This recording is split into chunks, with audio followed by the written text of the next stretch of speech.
kami juga menghadirkan ada Direktur Eksekutif Foxpol Center Research and Consulting, Bang Pangi Syarwi Caniago. Sehat Bang Pangi? Sehat Bang Andro. Luar biasa. Boleh sekali kita cek mic juga. Soal endorse ya, apa?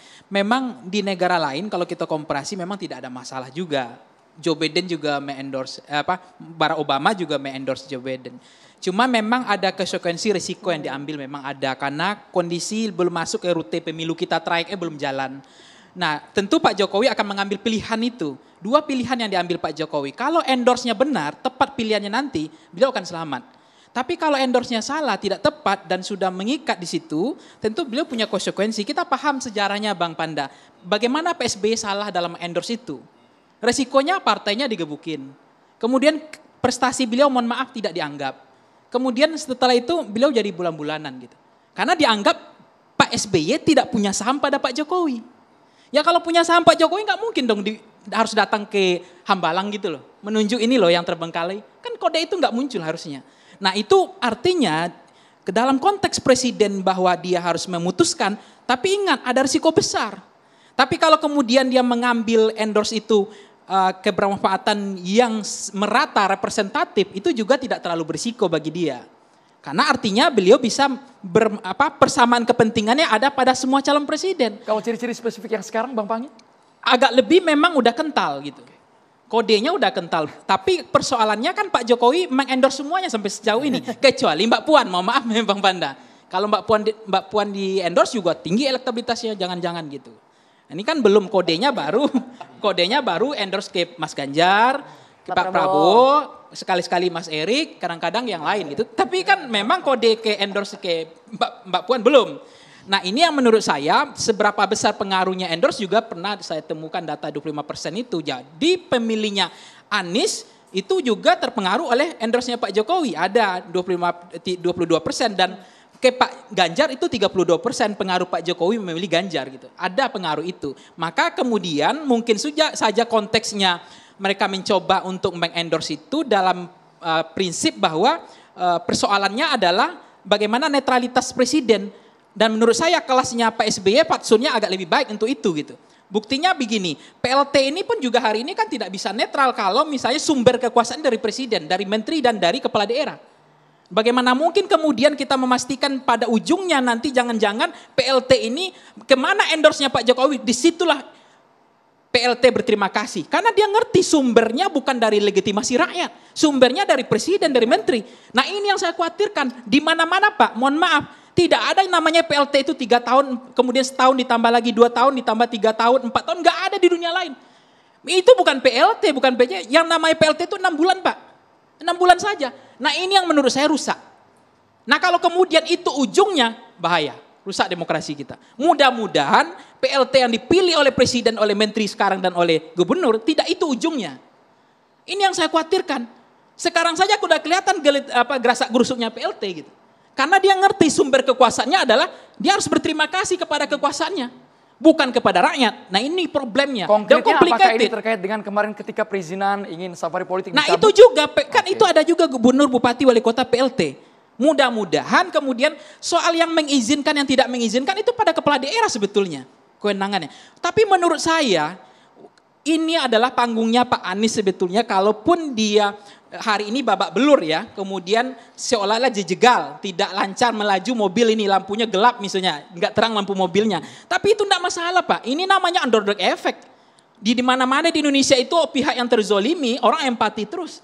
Dan itu juga jangan-jangan ada skenario desain, oh ini siapa yang operasinya gitu. Itu psikologis pemilih kita ya. Karena jangan-jangan saya khawatir bukan soal jegal itunya, tapi Mas Panda lebih bahaya lagi adalah kalau Pak Anies nggak dapat partai, itu lebih ngeri, itu baru jegal. Tapi kalau soal hanya lempar telur, hanya soal tidak ada izin kampanye, itu biasa saja, itu akan fenomena, justru itu akan mendulang elektoral beliau. Tapi kalau Anda melihat apakah kemudian koalisi perubahan Anies dalamnya ada Nasdem, kemudian juga Demokrat, ini akankah langgeng tidak sih? Nah soal langgeng atau tidak langgar kita lihat aja irisan pemilihnya. Pemilihnya misalnya pemilih basisnya Pak Anies ini ada di 4 partai. Pertama ada di PKS 18%, kemudian di Nasdem 16%, kemudian di Golkar jangan lupa ada 12%. Di Demokrat ada 9%. Gerindra? Di Gerindra ada juga, angkanya agak jauh, tidak jauh beda dengan dengan Demokrat. Ada, basisnya pemilih Anies itu di Gerindra juga ada.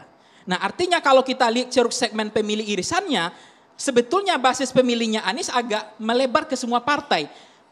Kalau mazhab pikiran positif saya, Anies itu bakal punya potensi diusung oleh partai manapun, kecuali PDIP dan PKB. Agak sulit karena irisan pemilih Mas Ganjar, pemilih PDIP itu strike tiket voting kepada Mas Ganjar itu 45%. Pemilih yang namanya pemilihnya Ganjar ke PKB itu ada angka 18%, jadi cukup besar. Nah di luar itu punya peluang untuk diusung oleh manapun.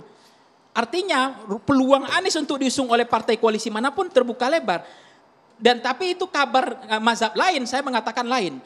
Misalnya hari ini kalau salah satu ada yang cabut saja, ada irisan yang tidak sesuai, misalnya PKS hari ini udah mulai ngomong, ya mau nggak Anies Prabowo gitu loh. Karena ini kan yang ditujukan menurut saya agak kurang tepat, mungkin agak meradang juga Pak Prabowo dijadikan sebagai wakil. Alasannya pertama adalah Gerindra elektabilitasnya tinggi, itu egosentrisnya juga tinggi. Bang Andre udah pengen Karena komentar nih. dari Bang semua Pangi partai koalisi pengusung Pak itu Gerindra paling tinggi leading. Yang kedua kotel efek gimana? Kalau Pak Prabowo nggak maju nanti risikonya adalah elektabilitas partainya babak belur.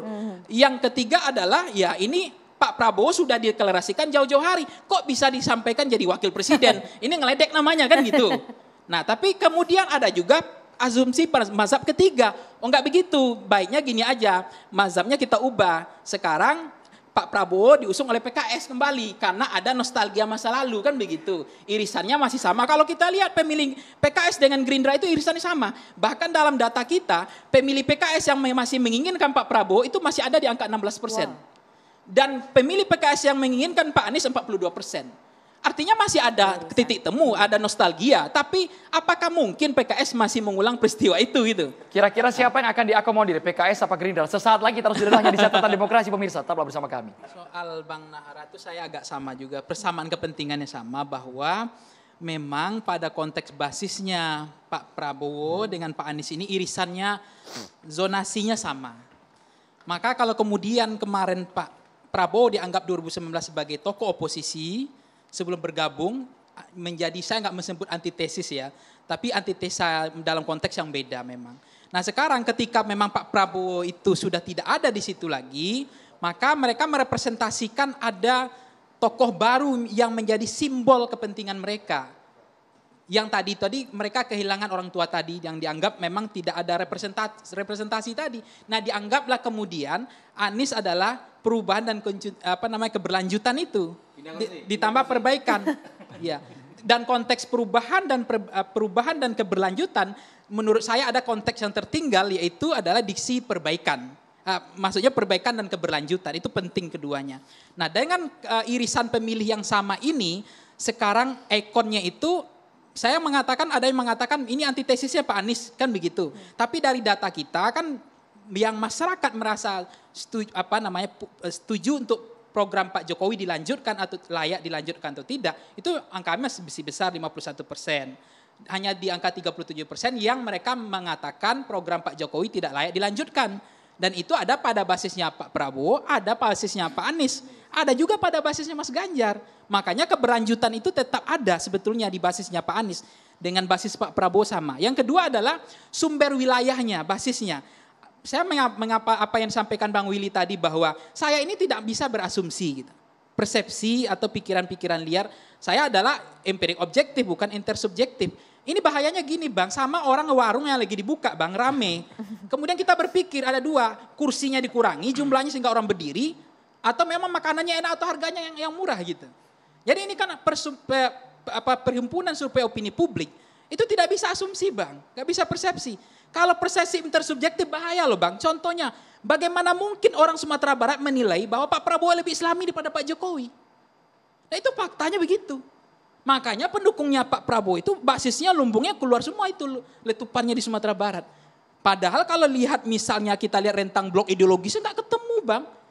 Lihat silsilahnya jauh. Tapi itulah persepsi, itulah asumsi, itulah pikiran masyarakat. Yang tadi yang dibilang oleh Bang Mardhani tadi juga bahwa oh ini persepsinya begitu, rezim gitu. Asumsi itu, tapi itu bukan empirik objektif. Itu bukan apa yang dilihat itu yang didapatkan, tidak. Nah ini berbahayanya intersubjektif ini. Nah itu yang kemudian klaim-klaim tadi, kalau saya mengatakan basisnya sama. Sumatera itu Pak Anies kuat. Basisnya Pak Anies itu ada di 4 wilayah. Sumatera, DKI, Banten, Jawa Barat. Ditambah Sulawesi sama Kalimantan. Hampir sama dengan Prabowo dong ya? Sama persis banget dengan Pak Prabowo. Nah sekarang basisnya Pak Prabowo maksud saya di Sumatera itu tergerus mulai ada perubahan gitu. Perpindahan migrasi itu terjadi. Itu dari data mentah kita baik Bayro, baik Rostep itu walaupun itu data yang kemudian Bang Willy punya cara sendiri menilai sesuatu gitu. Tapi data kita ya kita bisa menjelaskan itu gitu bahwa ada memang perubahan itu. Valid, ya? Adanya masalah yang kemudian mereka merasa bahwa kok Anies itu seolah-olah menjadi oposisi mereka gitu. Keberlanjutan itu tidak ada pada mereka ingin ada perubahan. Nah perubahan itu simbolnya ke Anies, bukan ke Pak Ganjar, bukan ke yang lain. Ini irisan secara geografis atau ideologi? Itu wilayah. Oke. Kalau basisnya pemilihnya berdasarkan umur saja, itu sebenarnya juga nggak jauh beda. Pemilih Pak Anies itu dominan memang milenial, usia 29 sampai usia 39 dan generasi Z. Nah Pak Prabowo itu basisnya memang baby boomers memang. Tapi ada juga irisan milenialnya, usia 55 tahun ke atas. Tapi Mas Ganjar di tengah, dia pada usia yang generasi X, usia 40 sampai 55. Nah kalau kemudian kita lihat dari basis yang lain, misalnya dari pendidikan, itu juga kelihatan kenapa kemudian dari pendidikan seolah-olah pemilih rasional lebih besar ke Anies misalnya. Karena usia pendidikan itu kelihatan bahwa pendidikan tinggi itu cenderung memang dominan ke Anies. Mas, nah, 1,5 detik aja. Saya mau tanya ini, pertanyaan di media sosial nih. Iya. Kenapa kalau Anies itu ke daerah banyak disambut orang, sedangkan Ganjar itu nggak ada yang nyambut? Kenapa kalau disurvei, Ganjar ada lebih tinggi kadang-kadang? Nah itu soal sambut menyambut itu yang dibilang itu kan tidak ada relevansi dengan elektabilitas Pak. Kadang-kadang itu kemudian itu persepsi, itu asumsi. Jadi orang rame kemudian menyapa, menyalami mobil itu di kerumun, itu elektabilitas besar. Tidak ada Disambut di tidak daerah mana dulu, Bang? Karena belum ada jaminan. Bang Panda silakan. Diskusi kita ini makin tersesat ini. Jadi tolong cerahkan Bang, cerahkan.